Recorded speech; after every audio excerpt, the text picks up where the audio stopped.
ഇന്നലെ രാത്രി മുതൽ തയ്യാറാക്കിയ തിരക്കഥകളെല്ലാം പൊളിഞ്ഞു തുടങ്ങിയിരിക്കുന്നു. ഇതാ സുരേഷ് ഗോപിയുടെ ഔദ്യോഗിക പേജിലൂടെ തന്നെ അറിയിപ്പ് എത്തിയിരിക്കുന്നു. തനിക്ക് അഭിമാനമാണ് നരേന്ദ്രമോദിക്കൊപ്പം മന്ത്രിസ്ഥാനത്ത് ഇരിക്കുന്നതിൽ.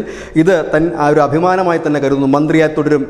വിവിധ ചാനലുകൾ താൻ രാജിവെക്കുമെന്നുള്ള വാർത്തകൾ നൽകിയിരുന്നത് തെറ്റാണ്. തൻ്റെ വാക്കുകൾ അങ്ങനെയല്ല, താൻ അങ്ങനെ പറഞ്ഞിട്ടുമില്ല. പക്ഷേ പലരും അത്തരത്തിൽ വാർത്ത കൊടുക്കുന്നതുകൊണ്ടാണ് തനിക്ക് സോഷ്യൽ മീഡിയയിൽ അടക്കം വന്ന് ഇത്തരത്തിൽ പറയേണ്ടി വന്നത്. താൻ അങ്ങനെ ഒരിക്കലും പറഞ്ഞിട്ടോ ചിന്തിച്ചിട്ടോ ഇല്ല.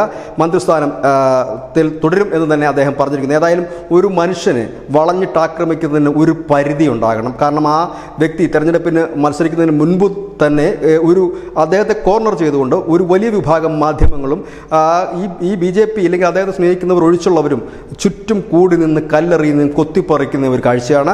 അദ്ദേഹം തെരഞ്ഞെടുപ്പിൽ തോക്കുമെന്ന് പറഞ്ഞു, പക്ഷേ ജയിച്ചു കഴിഞ്ഞപ്പോൾ മന്ത്രിയാകും എന്ന് പറഞ്ഞു.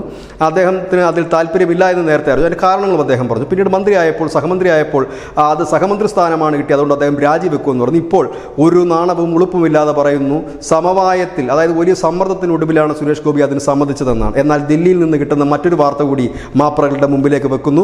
പവൻ കല്യാണും സുരേഷ് ഗോപിക്കും ക്യാബിനറ്റ് പദവി നൽകാനായിരുന്നു മോദിയുടെ തീരുമാനം. പവൻ കല്യാണും സുരേഷ് ഗോപിയും തമ്മിൽ കൂടിക്കാഴ്ചയ്ക്കിടയിൽ പവൻ കല്യാണിന് അതിൽ ഇപ്പോൾ താല്പര്യമില്ല. കാരണം പവൻ കല്യാണും ഒരു സിനിമാ താരമാണ്. അദ്ദേഹം കമ്മിറ്റ് ചെയ്ത സിനിമകളുണ്ട്.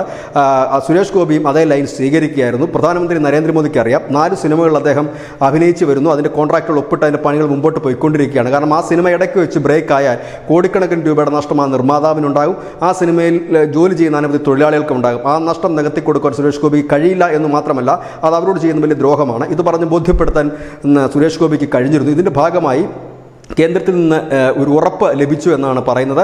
അതായത് ഈ സിനിമകളുടെ എല്ലാം തിരക്ക് അവസാനിച്ചതിന് ശേഷം, അതായത് കോൺട്രാക്റ്റിൽ സൈൻ ചെയ്ത സിനിമകളുടെ ആ ഷൂട്ടിങ്ങും അതിൻ്റെ മറ്റു ഭാഗങ്ങളും കഴിഞ്ഞതിന് ശേഷം സുരേഷ് ഗോപിക്ക് ക്യാബിനറ്റ് പദവി തന്നെ ലഭിക്കും എന്നുള്ളത് തന്നെയാണ് ഏറ്റവും പുതിയ വാർത്ത. ഏതായാലും വാർത്ത ചമയ്ക്കുന്നവരോട് ഒരു അഭിപ്രായം, ക്യാബിനറ്റ് പദവി അദ്ദേഹത്തിന് ലഭിക്കും. ഏതായാലും ഈ സിനിമകളുടെയൊക്കെ കാലം കഴിഞ്ഞിട്ടേ ഉണ്ടാകുള്ളൂ. അല്ലെങ്കിൽ അതായത് 4 സിനിമകളുടെ ചിത്രീകരണവും അതിൻ്റെ അനുബന്ധ ജോലികളും പൂർത്തിയാക്കിയതിന് ശേഷം അതുണ്ടാകുമെന്നാണ് വിവരം. ആ സമയമാകുമ്പോൾ നമുക്ക് വീണ്ടും പുതിയ കഥ മെനഞ്ഞു തുടങ്ങാം. അതിനിടയിൽ ചെറുതും വലുതുമായ മറ്റനവധി കഥകളിലേക്ക് നിങ്ങൾ വഴിതിരിഞ്ഞു പോകൂ. വാർത്താ ദാരിദ്ര്യമുണ്ട് എന്നറിയാം, പക്ഷേ ഇത്രത്തോളം അധപ്പതിക്കരുത്. News desk news India Malayalam.